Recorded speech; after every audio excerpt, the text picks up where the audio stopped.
এইগুলো সমস্ত উকিলের বানানো কথাবার্তা।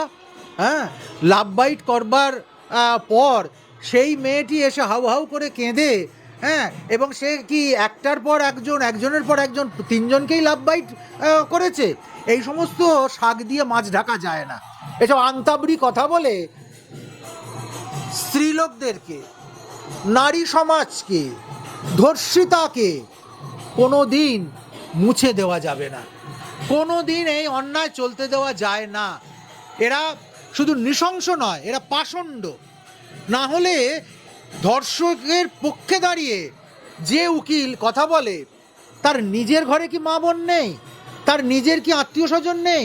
তার যদি এরকম পরিণতি হতো, সে সেখানে গিয়ে দুটো পয়সার জন্য মিথ্যেকে সাজিয়ে তুলে সত্যকে আড়াল করতে পারতো তো? এটা আমি তার বিবেকের কাছে প্রশ্ন করছি। বাংলা হান্টের আরও খবর দেখতে নজর রাখুন।